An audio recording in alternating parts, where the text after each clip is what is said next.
Shalom. This week we are reading Parshat Vayishlach, beginning in Genesis chapter 32 and verse 4. A little ways into this chapter 32, we come upon the incident of Yaakov's struggle with a man. The verse tells us, Jacob was left alone with a man. A man wrestled with him until the break of dawn. And this is universally acknowledged to be Jacob's struggle with an angel. And that whole iconography, that whole idea of Jacob struggling with an angel, everybody knows this. And so the world must be accepting the interpretation of our holy sages, because it doesn't say anywhere in the Torah that it was an angel. The Torah says Jacob was left alone with a man, and a man wrestled with him until the break of dawn. When the man perceived that he could not overcome him, he struck the socket of his hip. So Jacob's hip socket was dislocated as he wrestled with him. Then he said, "Let me go, for dawn has broken." What is he, a vampire? Why does he have to leave in the morning? And already we see that Jacob has some sort of supremacy over him, because this man is asking leave of Jacob. He can't go yet. Let me go. And he said, "I will not let you go until you bless me." He said to him, the angel said to Jacob, "What is your name?" He replied, "Jacob." He said, "No longer will it be said that your name is Jacob, but Israel. For you have striven with the divine and with man, and have overcome." And indeed, Yisrael can be broken up into the two words, Yisrael, as if to say he has dominion over God, over the divine. Also, interestingly, it's also the words Shira and El, song, and God as well. And again, everybody knows that this mysterious man Jacob found himself alone with, that wrestled with him all night, was none other than an angel. And most people believe that this angel, they identify him as the guardian angel, the ministering angel of Esav himself. This is directly preceding Yaakov's much dreaded confrontation with Esav. It's already after he sent the tribute on ahead to his estranged brother Esav. Every nation has its guardian angel, its emissary on high. And this is thought to be really the ministering angel of Esav himself.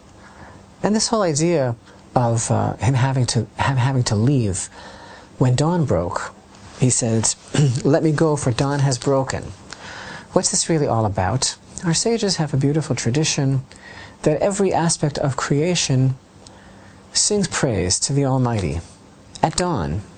Indeed, there's an ancient tradition, there's a very beautiful prayer called a chapter of song, which pious Jews recite every day, and it goes through the whole hierarchy of creation, and it describes the various verses in the Torah that are recited by every aspect of creation, even inanimate objects, even water, even the rocks, and certainly every aspect of the created world, all of the birds and the fish and the animals. They all have a song that they sing every morning.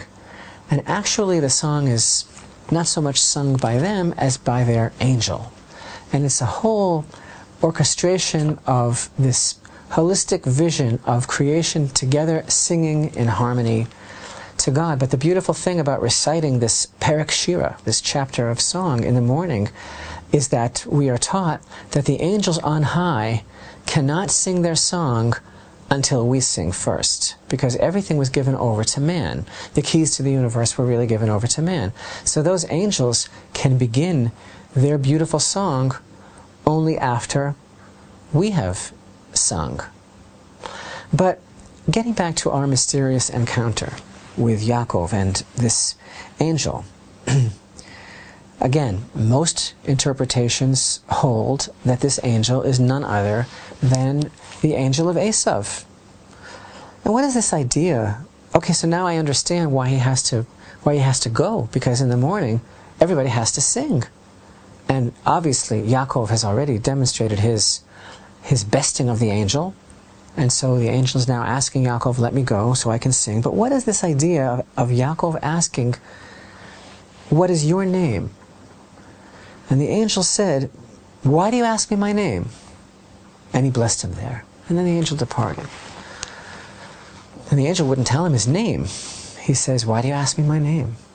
And our sages tell us, what this is all about, why he said, why do you ask me my name, is because how could you ask me my name? An angel's name is always changing.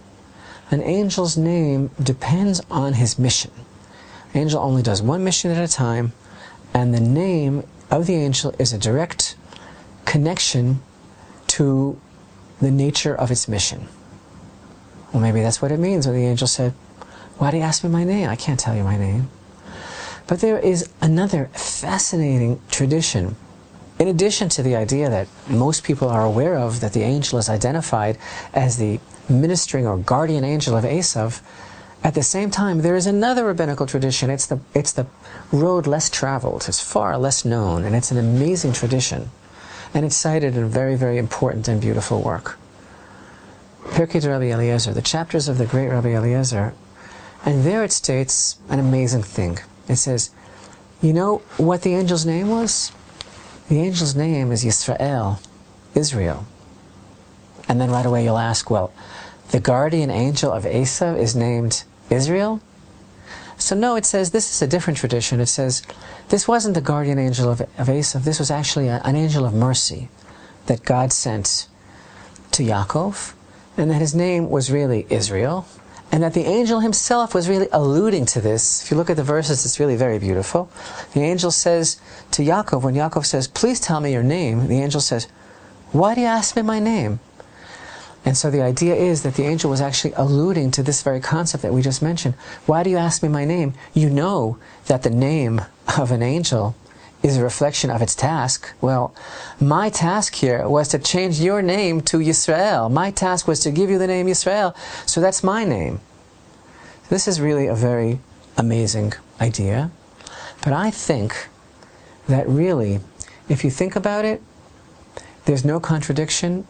And we can even say that the angel's name was Yisrael, and he was the guardian angel of Esav. And you don't necessarily have to say that he was an angel of mercy. You know why?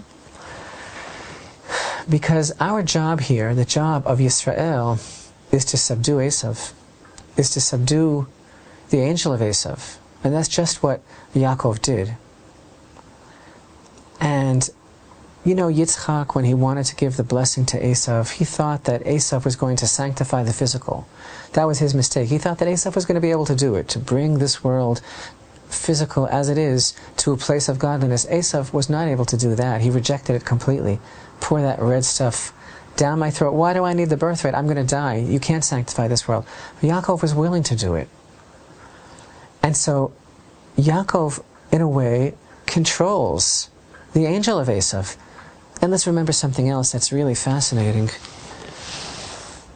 Esav, for all intents and purposes here, his angel being subdued by Yaakov, Yaakov forced the angel to sing his song from this earth.